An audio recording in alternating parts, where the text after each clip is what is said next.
Hukumnya nopo Bapak dan Ibu semua tadi sudah kami sampaikan, khilaf menika nggih tidak dihukumi sebagai dosa.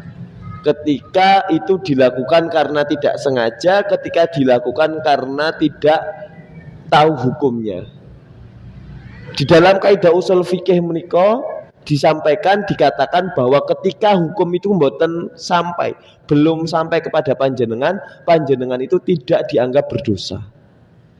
Nek panjenengan tidak tahu hukumnya, kok panjenengan melakukan itu, panjenengan tidak dihukumi dengan dosa.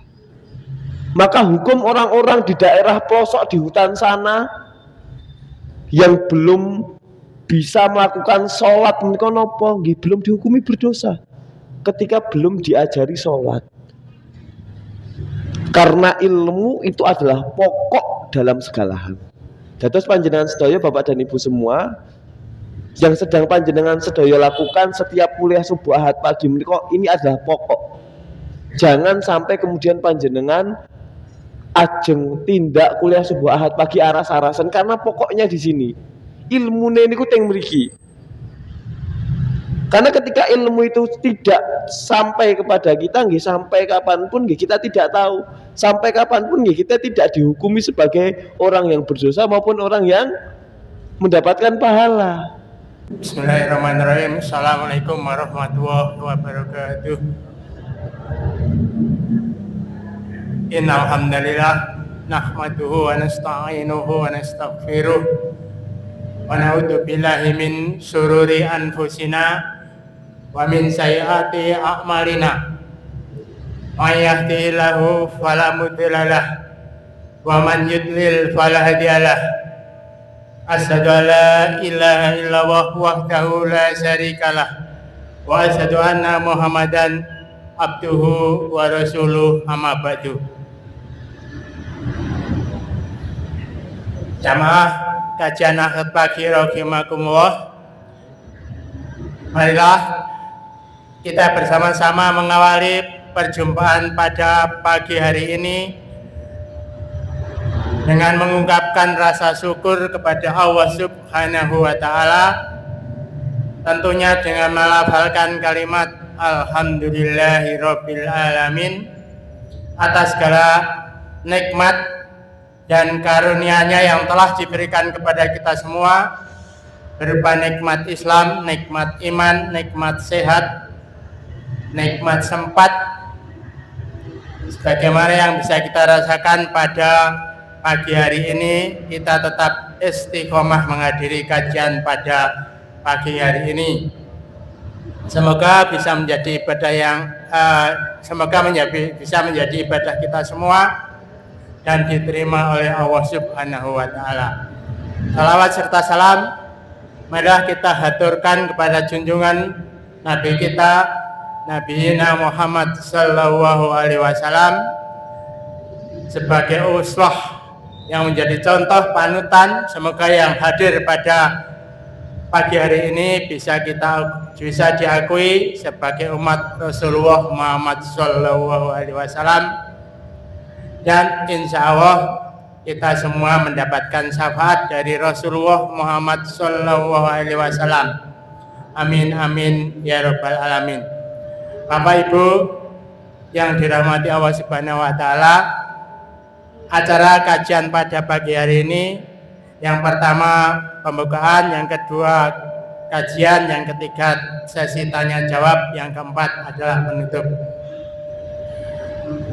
Marilah pada pagi hari ini kita buka dengan bacaan basmalah bersama-sama. Bismillahirrahmanirrahim. Acara yang kedua pengajian yang nanti akan disampaikan oleh beliau Ustadz Zulfikar Afisena LC. Kepada beliau waktu dan tempat kami hadirkan. Monggo. Bismillahirrahmanirrahim. Assalamualaikum warahmatullahi wabarakatuh. Alhamdulillahilladzi khalaqal mukallifina liya'buduh wa adarra alaihimul arzaqa liyashkuruh wa wada'a alaina al-barahina wal adillata liya'rifuh.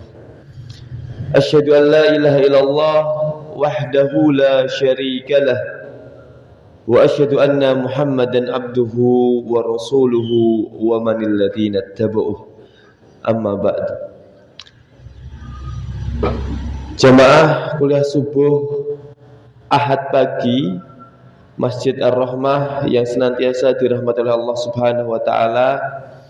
Marilah pertama senantiasa kita panjatkan puja dan puji syukur kita kehadirat Allah Subhanahu wa taala yang berkat limpahan nikmat, yang berkat limpahan anugerah kita dapat melaksanakan sebuah tradisi yang sangat luar biasa, tradisi kuliah subuh Ahad pagi, sehingga tradisi ini adalah salah satu tradisi yang umat Islam harus senantiasa jaga.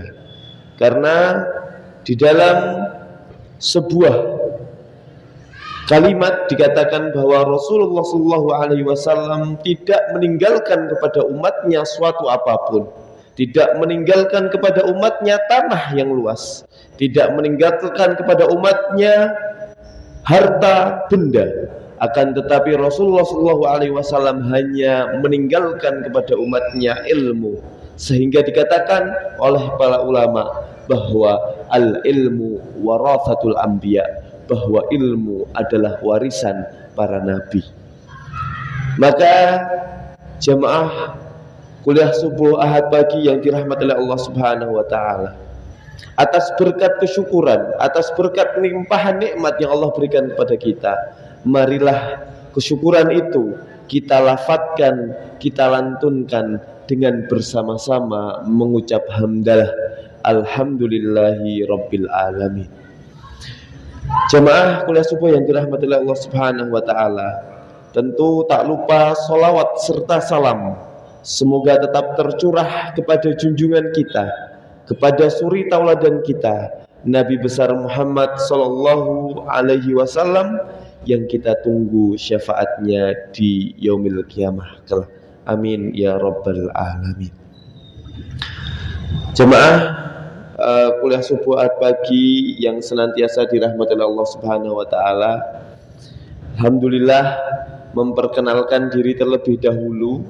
Nampaknya kami cukup asing di antara Bapak dan Ibu semua, sehingga tidak elok apabila kemudian kami banyak berbicara, kami banyak berbincang, kami banyak menyampaikan 1, 2, 3 hal, tetapi panjenengan sedaya belum faham, belum kenal dengan saya.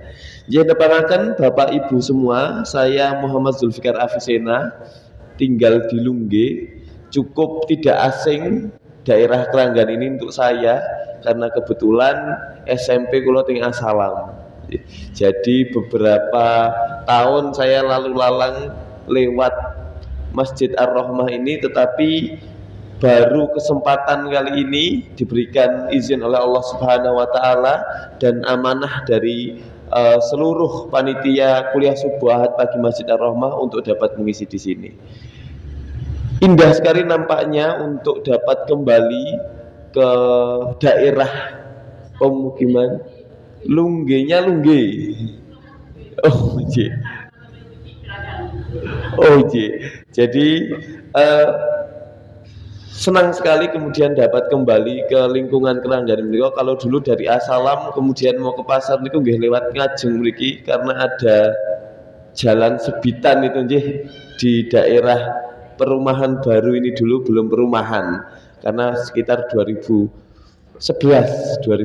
sampai 2014. Nggih, jamaah sekalian, dados mungkin itu perkenalan singkat yang bisa kami sampaikan. Saya dulu lulusan Asalam, kemudian SMP saja, SMA melanjutkan sekolah di Semarang, lalu kuliah kami diberi kesempatan amanah oleh kedua orang tua kami melanjutkan studi di Timur Tengah, sehingga fokus kami dalam melanjutkan studi adalah usul fikih, usul dan fikih. Maka seperti yang kami sampaikan tadi, bahwa insya Allah pada kesempatan kali ini kita akan sedikit berbincang, kita akan sedikit berbicara, berdiskusi tentang sebuah hukum yang nampaknya bagi umat Islam di era generasi yang sudah semakin modern dan moderat menika, fikih adalah satu hal yang kontemporer. Fikih menika adalah satu hal yang kemudian kita tidak bisa melihat bahwa fikih yang sekarang itu saklek seperti fikih yang dulu dilakukan, dilihat, dilaksanakan oleh orang-orang para salaf atau para orang-orang terdahulu. Maka pagi hari ini jamaah yang dirahmati oleh Allah Subhanahu wa taala, untuk membuka pembicaraan diskusi kita sebagai seorang muslim, sebagai seorang mukmin, tentu kita ini diciptakan memiliki akal, memiliki hati nurani. Sehingga akal yang diberikan Allah Subhanahu wa taala kepada kita menika adalah ilmu yang menurut semua orang, ilmu yang diciptakan, yang diberikan Allah ini adalah ilmu yang sangat luas. Tetapi sejatinya ilmu yang Allah titipkan kepada kita menika, kalau panjenengan sedaya ingat kisah Khidir dan Musa, ketika ada burung meminum air di samudra, maka Nabi Khidir itu mengatakan kepada Nabi Musa bahwa contoh ilmu yang ada pada manusia dan ilmu yang Allah punya, bahwa ilmu yang ada pada manusia adalah air yang setitik diminum oleh burung, sedangkan ilmu yang Allah miliki seperti samudra yang airnya itu sebanyak samudra. Maka dengan kurangnya, dengan sedikitnya, dengan dangkalnya ilmu pada manusia menika, kita seringkali berbuat salah, kita seringkali berselisih. Maka berbuat salah, berselisih menika di dalam Islam menika kita sebut sebagai nopo? Khilaf. Khilaf itu apa? Kenapa kemudian bisa terjadi pada manusia? Maka jamaah sekalian yang dirahmati Allah Subhanahu wa taala, pagi menika kita akan bedah kenapa manusia bisa melakukan khilaf. Apakah kita boleh melakukan khilaf? Sebabnya apa? Dan di dalam Islam, di dalam hukum, di dalam fikih, kedudukan khilaf itu seperti apa? Maka jamaah yang dirahmati oleh Allah Subhanahu wa taala, apabila kita bedah secara lughawi, secara bahasa, khilaf menika dari kata ikhtilaf, berselisih. Dados manusia yang dikatakan sebagai makhluk yang memiliki akal dan memiliki hati menika pasti rawan rentan dengan kata berselisih. Kata berbeda pendapat itu rentan sekali.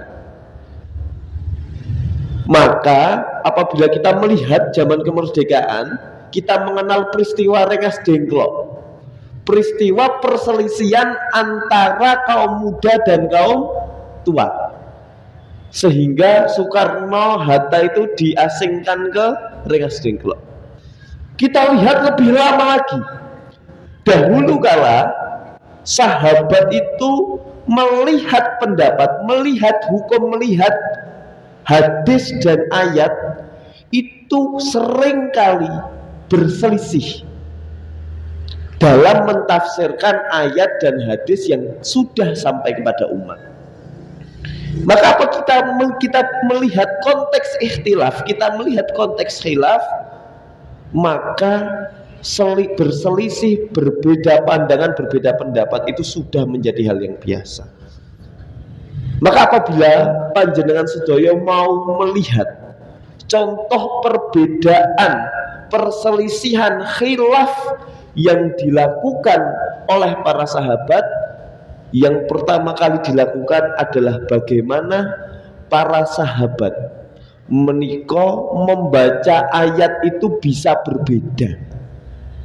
Membaca ayat Bapak dan Ibu semua, maka perbedaan qiraah itu kemudian tidak disalahkan.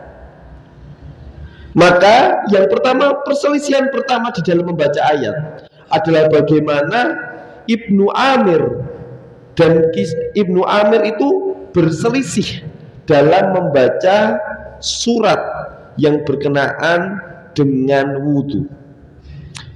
Di dalam Al-Quran dikatakan, difirmankan oleh Allah Subhanahu wa ta'ala, a'udzubillahi minasyaitonir rajim, ya ayyuhalladzina amanu idza qumtum ila sholati faghsilu wujuhakum wa aydiyakum ilal marafiqi wamsahu bi ru'usikum wa arjulakum ilal ka'bain. Wonten ayat menika ada dua sahabat yang berselisih dalam membaca surat, membaca ayat di dalam Al-Quran memiliki. Sehingga ada sahabat yang membaca wamsahu biru'usikum wa arjulakum, dibaca nasab wa arjulakum. Tetapi ada beberapa sahabat yang membaca wamsahu biru'usikum wa arjulikum, dibaca majrur, dibaca menggunakan kasroh.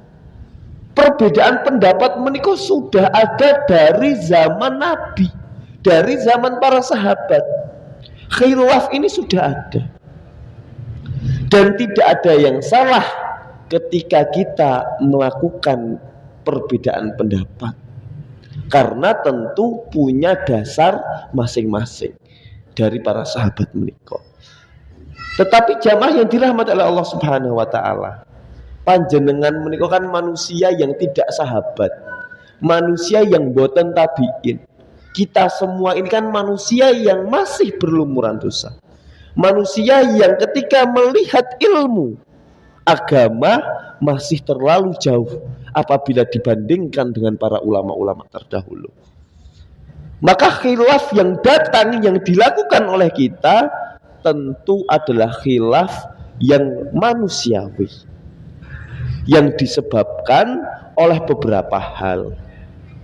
Maka jamaah yang dirahmati oleh Allah Subhanahu wa ta'ala, lalu apa saja kira-kira penyebab khilaf, penyebab perbedaan pendapat, perbedaan fikih yang diambil oleh kita semua?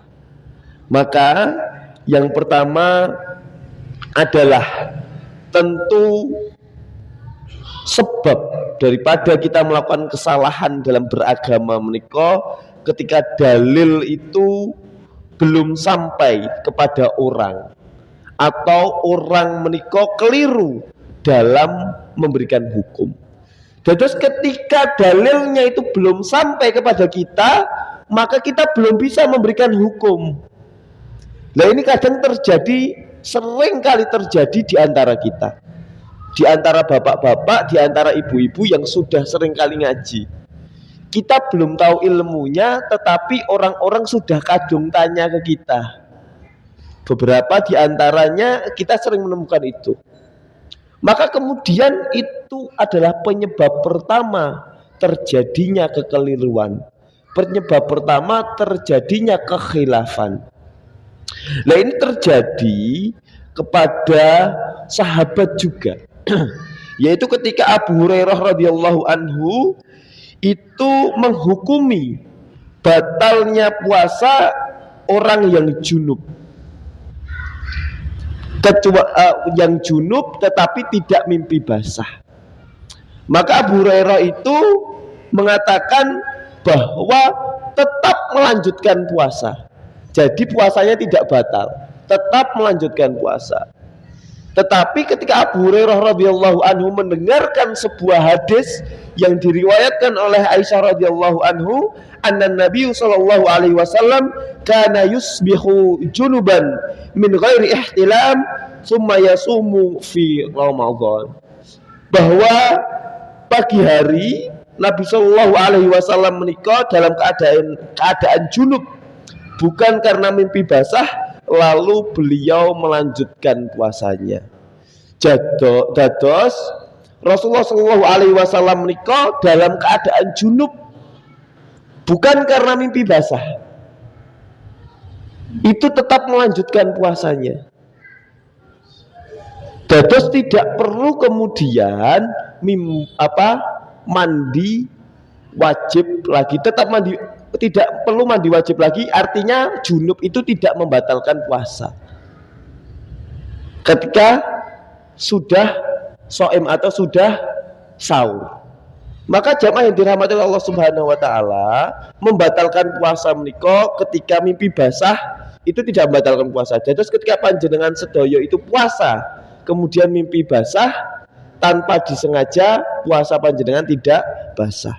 Tetapi ketika junubnya itu karena kecapean dan lain-lain, tidak membatalkan puasa juga. Tetapi ketika sudah melakukan berhubungan suami istri, kemudian dapat membatalkan puasa. Artinya apa? Dados masalah junub ini kemudian banyak para sahabat yang berselisih. Begitu pula para sahabat, ketika air mani itu terkena baju, apakah baju itu sah untuk sholat? Awalnya beberapa sahabat mengatakan bahwa tidak disahkan baju yang terkena air mani ini untuk sholat. Tetapi ulama mengatakan, jumhur ulama mengatakan bahwa air mani itu tidak najis. Karena Rasulullah SAW, hadis yang diriwayatkan oleh Aisyah juga, bahwa pernah menggunakan pakaiannya yang terkena air mani. Maka khilaf yang pertama menikah disebabkan oleh apa? Ketika orang itu belum mendapatkan, belum mengetahui hukumnya, tetapi sudah menyampaikan. Nah, itu kemudian sebab daripada kekeliruan, perbedaan khilaf yang pertama. Lajeng yang kedua adalah sebab daripada khilaf menika ketika dalil, ketika hukum itu sudah sampai kepada kita, namun kita itu ragu akan niki hukumnya sahih napa mboten. Ketika kita ragu, maka ini menjadi hal yang bahaya bagi kita. Maka dalam kaidah usul fikih itu dikatakan la yazalu syakka illa bil yakin. Apa? Bahwa keraguan, kewaswasan itu harus ditangani dengan keyakinan. Kalau di dalam hukum usul fikih, mereka ketika panjenengan sedaya sholat maghrib sudah wudu, kemudian berdiam diri di masjid tidak ngapa-ngapain, kemudian ragu di dalam hatinya, kula niki wudune batal napa mboten nggih? Ketika panjenengan ragu sudah batal atau tidak, itu dapat diputus dengan keyakinan. Ketika saya yakin saya tidak batal, maka panjenengan tidak perlu wudu lagi. Itu adalah kaidah fikih, kaidah usul fikih, bahwa keraguan itu dapat diputus dengan kita yakin atas keraguan tersebut. Maka contohnya adalah ketika dalil itu sudah sampai kepada kita, tetapi ragu sahihnya atau tidaknya, menika ada pada hadis ketika panjenengan sedaya berpuasa tapi tidak sengaja lupa njuk makan. Pernah napa mboten Bapak Ibu semua? Atau pernah ditanya atau tidak? Kasus panjenengan berpuasa kemudian makan secara tidak sengaja. Kalau sekarang sudah jelas bahwa hukumnya adalah kita tetap diminta untuk melanjutkan berpuasa. Tetapi dulu para sahabat ketika Nabi menika ngendika bersabda hadis ini, sahabat dan beberapa ulama lain itu masih ragu, tenan apa mboten niki, mosok sudah makan, sudah terlanjur kenyang boleh melanjutkan puasa. Hadisnya apa? Idza akala shaim nasian aw syariba fa inna ma huwa rizqun saqatallahu ilaihi wala qada'a alaihi. Bahwa ketika makan orang yang berpuasa itu makan karena lupa, fa innama huwa rizqun, itu adalah rizki dari Allah Subhanahu wa ta'ala. Dados mboten usah kemudian panjenengan sedaya merasa bahwa itu batal kalau lupa. Tetapi kan batalnya puasa menika, lupanya seseorang itu kan ada di dalam hati. Saged mawon kan ketika kita itu ngomongnya lupa, tetapi di dalam hati sebenarnya kita ingat. Maka masalah hati, masalah keimanan itu sudah hubungannya kepada Allah Subhanahu wa ta'ala. Maka penyebab daripada khilaf yang kedua menika adalah panjenengan sedaya sudah tahu dalilnya tetapi ragu akan sahihnya dalil menika. Lajeng yang ketiga adalah bagaimana panjenengan itu sudah tahu hukumnya tapi lupa. Kalau tadi itu ragu, bener napa mboten nggih? Nah, kalau yang sekarang itu panjenengan sudah tahu hukumnya, sudah tahu dalilnya, akan tetapi panjenengan lupa hukumnya itu apa. Sehingga ini terjadi pada sebuah kisah yang sangat ikonik. Kisah ini lucu, tetapi panjenengan sedaya dengan kisah ini kemudian akan selalu ingat. Dados riyen Ammar bin Yasir itu pernah berselisih pendapat dengan Umar bin Khattab terkait dengan bersuci besar. Artinya mandi wajib ketika tidak ada air. Dados waktu itu dalam kondisi peperangan, dalam kondisi yang air itu tidak bisa kemudian didapatkan secara cuma-cuma seperti di daerah Madinah atau Makkah. Sehingga waktu itu terjadilah sebuah kejadian, Ammar bin Yasir itu junub, mimpi basah. Maka sudah menjadi kewajiban bagi Ammar bin Yasir untuk mandi wajib. Akan tetapi tidak ada air, Bapak Ibu semua. Tidak ada air. Sehingga yang dikatakan oleh Ammar bin Yasir itu harus bersuci menggunakan debu. Nek tidak ada air kan kita diminta untuk tayamum nggih. Ammar bin Yasir niku bingung. Berarti saya harus mandi wajib seperti halnya mandi wajib tetapi menggunakan debu atau tanah. Panjenengan ngertos apa yang dilakukan oleh Ammar bin Yasir? Ammar bin Yasir kipu nek bahasane dhewe nggih. Kipu teng pasir. Dados guling-guling. Ammar bin Yasir niku guling-guling niku sahabat. Guling-guling teng pasir karena berharap bahwa mandi besarnya, mandi wajibnya menggunakan tanah atau pasir atau debu. Lajeng kemudian Umar bin Khattab melihat itu tidak kemudian ngelek niku mboten. Keng nopo? Karena Umar bin Khattab itu lupa. Sehingga didiamkan terlebih dahulu. Peristiwa itu lajeng dilaporkan kepada Rasulullah Shallallahu Alaihi Wasallam. Nggih niku nek bahasane dhewe karena nggih sahabat itu nggih manusia nggih dados geguyu. Ngopo Ammar bin Yasir ngasih gelempang-gelempang guling-guling ning pasir. Kan hadisnya sudah jelas. Hukumnya sudah jelas. Napa hukumnya? Innama kana yakfika antakula biyadika hakadha. Terus ketika tidak ada air, mandi besarnya, mandi wajibnya apa yang dilakukan? Ya melakukan tayamum seperti biasa. Bukan berarti kemudian kipu guling-guling itu tidak. Jadi untuk bersuci itu nggih hanya kemudian tayamum seperti biasa, menepukkan tangan, tepukan pertama hanya mengusapkan tangan dan muka. Hanya itu ketika kita tidak memiliki persediaan air untuk melakukan mandi besar. Itu khilaf. Terjadi apa? Karena hukumnya, dalilnya itu sudah sampai kepada para sahabat, tetapi para sahabat lupa. Dados panjenengan sedaya Bapak Ibu semua, ketika panjenengan sedaya melakukan satu hal kemudian dalilnya itu sudah tahu tapi kok lupa, hukumnya apa? Hukumnya khilaf, tidak dihukumi sebagai dosa. Tetapi kita diminta untuk beristighfar, kita diminta juga untuk bertobat kepada Allah atas dosa-dosa yang dilakukan secara tidak sengaja menika.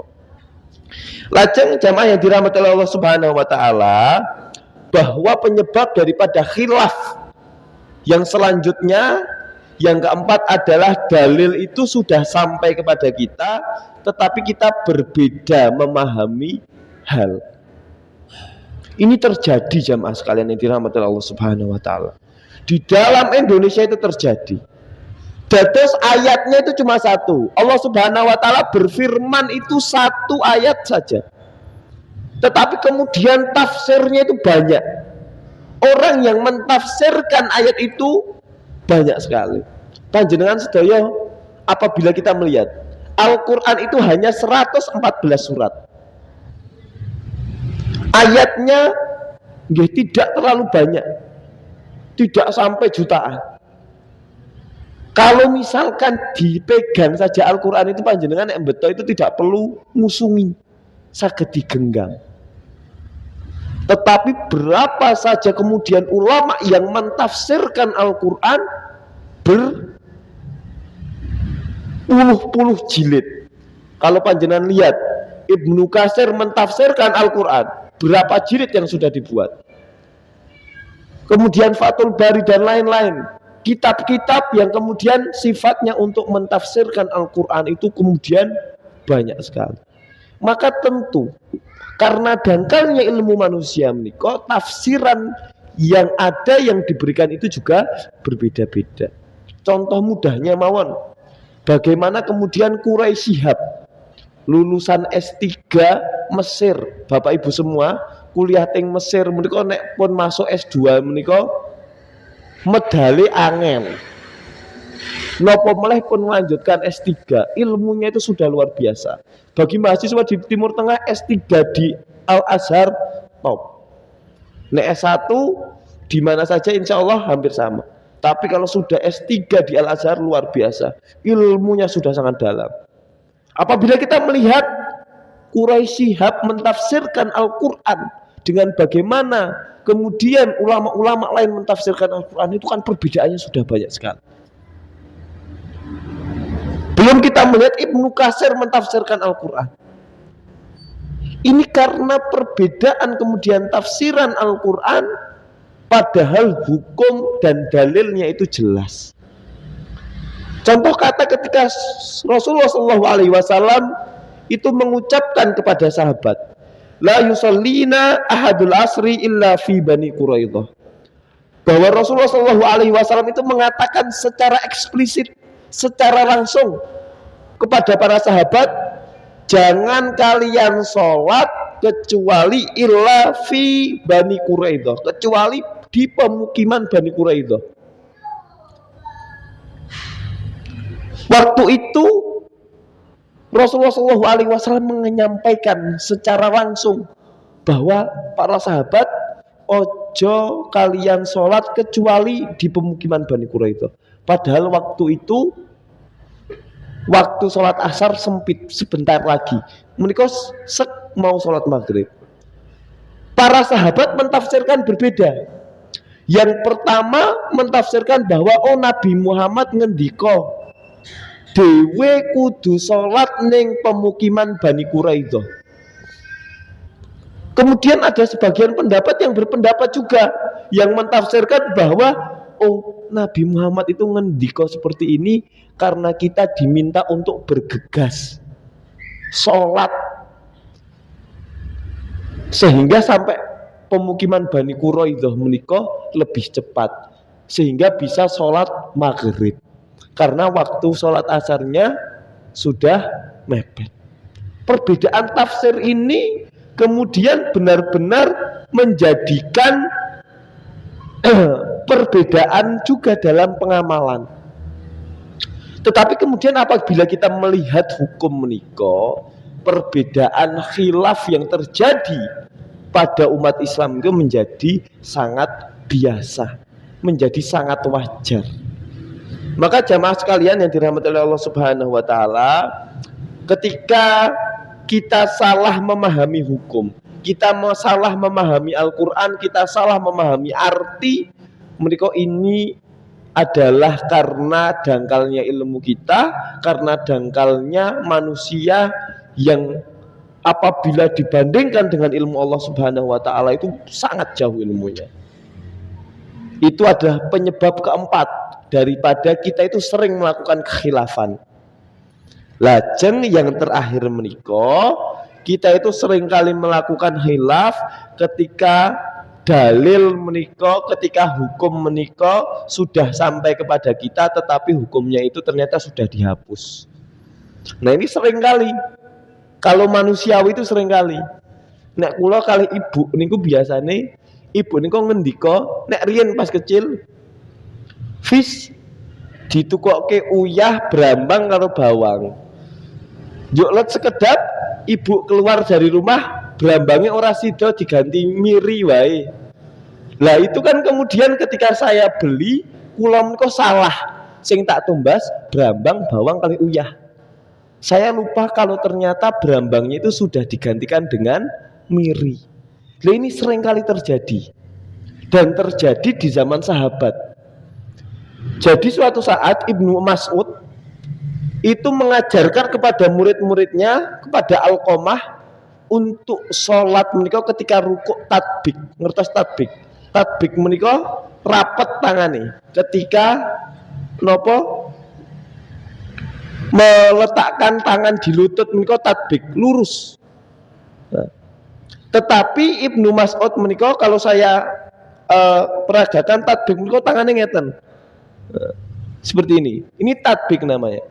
Lah itu kemudian oleh Alqamah dilaporkan kepada para sahabat yang senior terkait dengan tatbik menika, dengan posisi tangan itu. Lajeng sahabat senior itu kemudian menyampaikan kepada Ibnu Mas'ud bahwa hukum dalil tatbik ketika rukuk itu sudah dihapus. Dados rukuk menika nggih jarinya agak renggang. Nah, di dalam kaidah salat itu jarinya agak renggang, kemudian lututnya digenggam. Jadi tidak lagi kemudian seperti dulu. Dados riyen ketika awal-awal para sahabat itu turun perintah sholat, nggih rukuknya itu tatbik. Tetapi dalil itu kemudian sudah terhapus dan digantikan jadi rukuk itu tidak tatbik. Nah, para Ibnu Mas'ud itu lupa dengan dalil itu. Karena apa? Karena dalilnya sudah dihapuskan. Dan terus ini terjadi Bapak dan Ibu semua. Khilaf itu tidak hanya terjadi ketika zaman kita saja, tetapi khilaf juga terjadi di zaman Rasulullah. Ketika Rasulullah SAW masih ada saja, para sahabat itu juga berbeda pendapat juga. Lajeng ketika Rasulullah SAW sudah meninggal, perbedaan pendapat itu semakin lama semakin banyak. Maka kita mengenal nopo? Mengenal sistem madhab. Enten madhab Maliki, madhab Hambali, madhab Syafi'i, madhab Hanafi, yang ternyata cara setiap madhab beribadah itu bisa berbeda-beda. Panjenengan menawi ke Mekah, ke Ka'bah, kok melihat orang sholat Allahu Akbar mboten sedekap, berarti kebanyakan itu orang mana? Orang Afrika. Madhabnya apa? Madhabnya Maliki. Berarti ku Islami salah, Ustaz?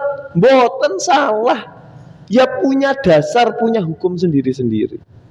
Kok panjenengan lihat ada orang yang Allahu Akbar sedekap kepiting bawah pusar atau di pusar terlalu bawah, itu juga ada hukumnya.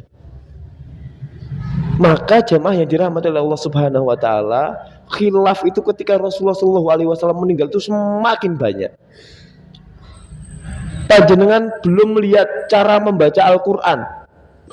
Bagaimana kemudian ada Qiraah itu banyak sekali.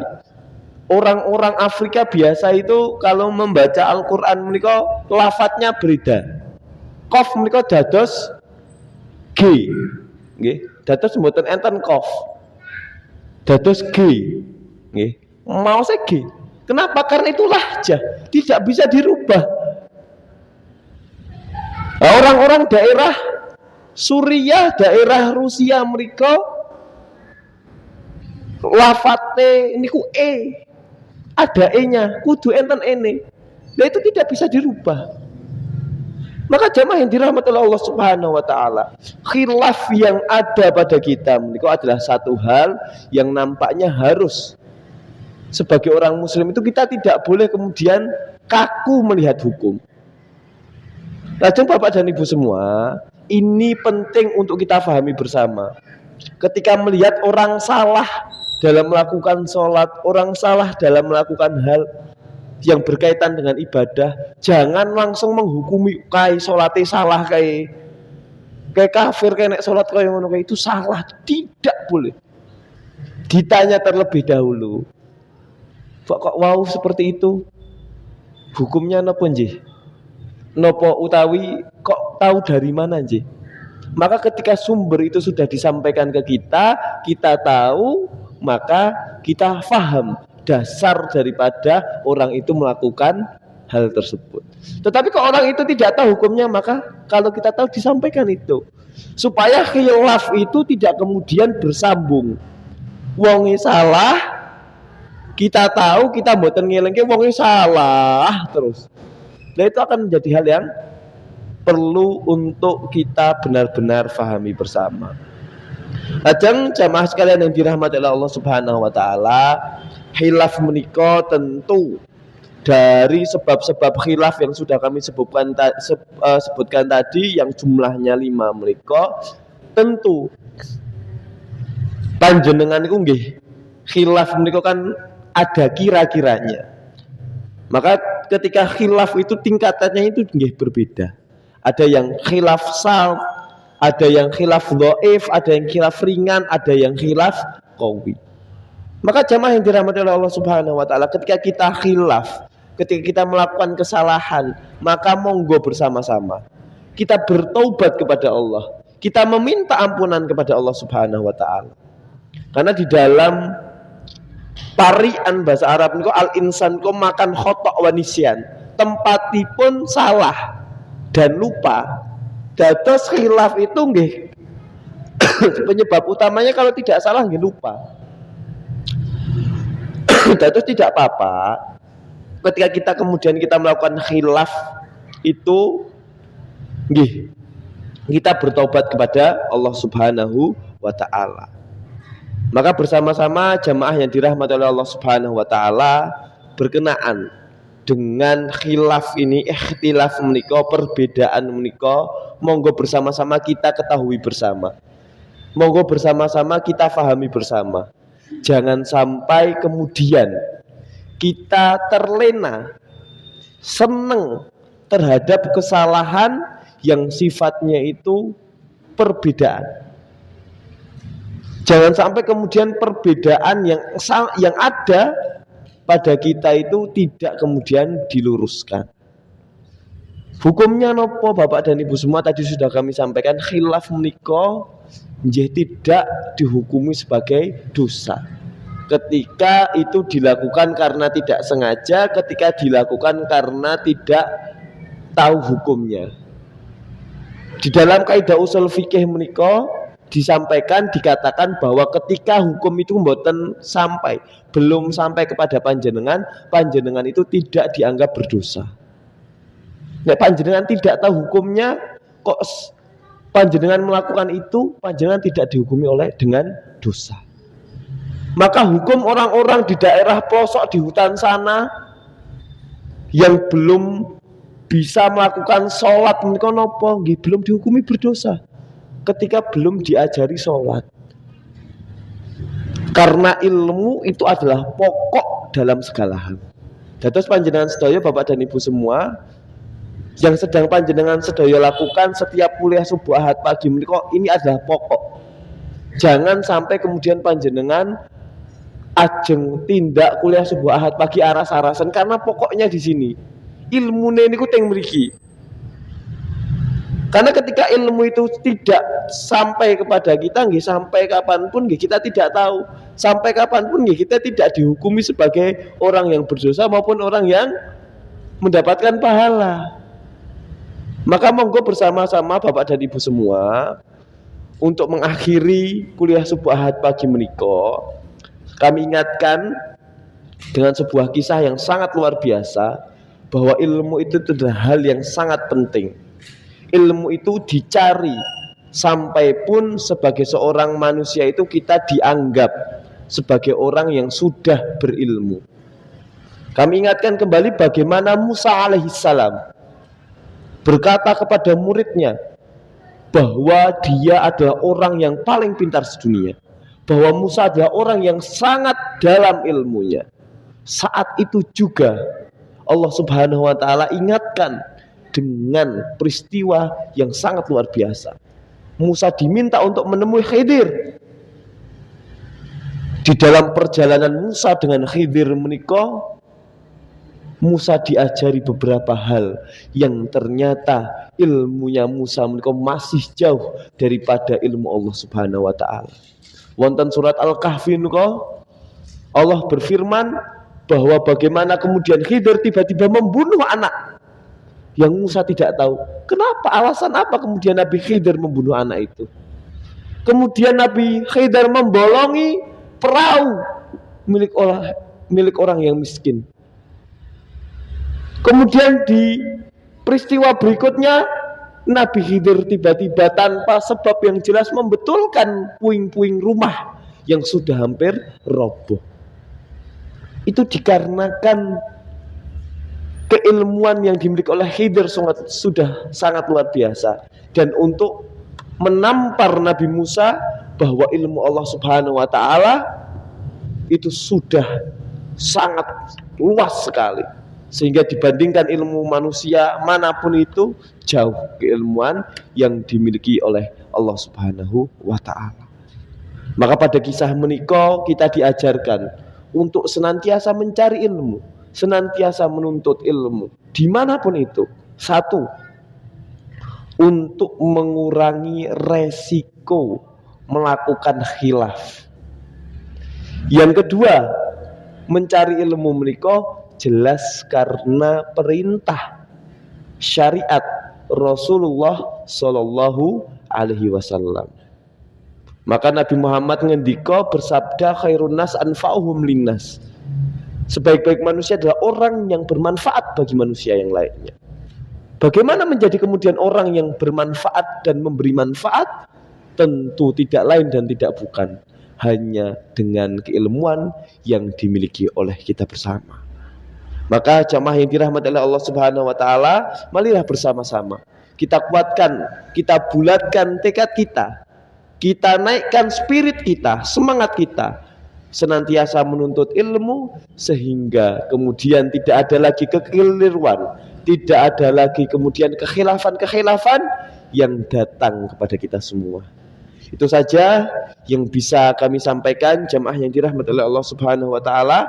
Apabila ada kekeliruan, kami mohon maaf yang sebesar-besarnya. Tentu itu datangnya dari dangkalnya ilmu kami.